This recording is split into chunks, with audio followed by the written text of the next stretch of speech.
পুলিশকে বুঝতে হবে, মমতা ব্যানার্জি লড়াই করছেন, কত লড়বেন? মমতা ব্যানার্জি কি রাস্তায় দাঁড়িয়ে রাইফেল ধরবেন? গুলি করার পর ছেলেটা বিকাশের বুকের ওপর পা দিয়ে দাঁড়িয়েছিল। কার থেকে মোটর বাইক ভাড়া নিয়ে, কার মোটর বাইক নিয়ে ক্রাইম করে ফেলে দিয়ে চলে গেছে। So police knows everything. দুঃখের বিষয় 48 ঘন্টা হয়ে গেল, এখনো অ্যারেস্ট হয়নি। তো পুলিশ যদি সব খবর জানার পরে যদি বুঝতাম পুলিশ জানে না, সিওয়ান থেকে এসছে, বেনারস থেকে এসছে, এখানে পরিষ্কার যে একজন পরিচিত ছেলের মোটর বাইক নিয়ে তার দুজন বন্ধু, তিনজন বন্ধু নিয়ে মোটর বাইকটা তারা বলেছে আসছি বলে এখানে গুলি করেছে। এবং গুলি করার পর বিকাশের ভাই আমায় বলছে যে গুলি করার পর ওকে ফেলে ওর বুকের ওপর পা দিয়ে দাঁড়িয়েছিল। বেলঘড়িয়া শুটআউট কাণ্ডের দুদিন পরও অধরা মূল অভিযুক্ত ইন্দল যাদবকে এখনো গ্রেফতার করতে পারেনি পুলিশ। ইন্দল ঘনিষ্ঠ ভিকি যাদবকে পুলিশ গ্রেফতার করেছে। তৃণমূল কাউন্সিলরের এই গ্রেফতারি নিয়ে বক্তব্য যে ভিকি যাদবকে ভুল মামলায় ফাঁসানো হচ্ছে। এ নিয়ে কথা বলবো আমাদের প্রতিনিধি সমীরণ পালের সঙ্গে। সমীরণ, পুলিশ সূত্রে কি জানতে পারছো? এখনো ইন্দল যাদবের হদিশ কেন পেল না পুলিশ? দেখো সুকর্ণা, এখনো পর্যন্ত মূল অভিযুক্ত ইন্দল যাদবের কোনো হদিশ পাওয়া যায়নি। প্রাথমিকভাবে পুলিশ যেটা জানতে পেরেছে, ইন্দল যাদব সম্ভবত বিহারের দিকে পালিয়ে গেছে এবং তার খোঁজে বেলগড়িয়া থানার একটি বিশেষ তদন্তকারী দল ইতিমধ্যেই বিহার পাড়ি দিয়েছে।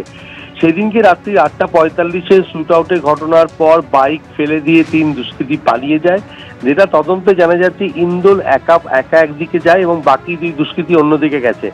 এবং ইন্দল যাদব সেখান থেকে একটি স্কুটার নিয়ে সরাসরি নিউ টাউনের একটি হোটেলে আসে, যে হোটেলে ইন্দল যাদব কাজ করত। সেখানে গিয়ে পোশাক বদলে তড়িঘড়ি ইন্দল পালিয়ে যায়। সেটা সম্ভবত বিহারের দিকে পালিয়ে গেছে বলে জানা যাচ্ছে।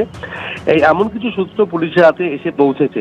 আরো একটি সূত্র যেটা হচ্ছে, 2টি আগ্নেয়াস্ত্র ব্যবহার করা হয়েছিল এই শুট আউটের ঘটনায়। তার মধ্যে একটি ইন্দল গুলি চালিয়েছিল, একটি থেকে অপর এক দুষ্কৃতী বাইক থেকে গুলি চালিয়েছিল। তবে এই ঘটনায় এখনো পর্যন্ত 48 ঘন্টারও বেশি সময় অতিবাহিত হয়ে গেছে, এখনো মূল অভিযুক্তকে গ্রেপ্তার করতে পারেনি পুলিশ। গতকাল উত্তর বাসুদেবপুরে যেখানে গুলি চালানোর ঘটনা ঘটেছিল, একটি সভা করেন কামারহাটির তৃণমূল বিধায়ক মদন মিত্র। তিনি সরাসরি পুলিশের বিরুদ্ধে ক্ষোভ প্রকাশ করেছেন যে পুলিশ জানে কারা হামলা চালিয়েছে, কিভাবে হামলা চালানো হয়েছে, অথচ পুলিশ কোনোভাবেই অভিযুক্তদের গ্রেপ্তার করতে পারছে না।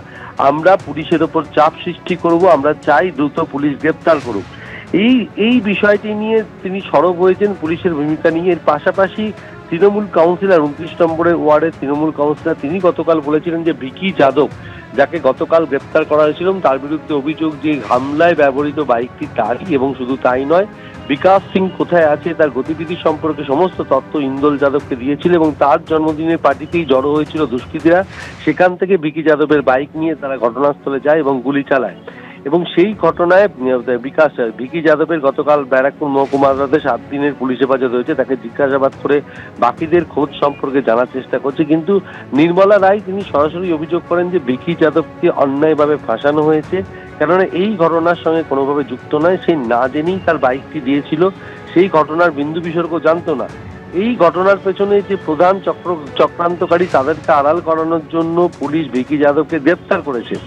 তার পাশাপাশি মদন মিত্র সরাসরি পুলিশকে তিনি দোষারোপ করেছেন যে এতক্ষণ হয়ে গেল পুলিশ কেন দুষ্কৃতীদের গ্রেপ্তার করতে পারছে না।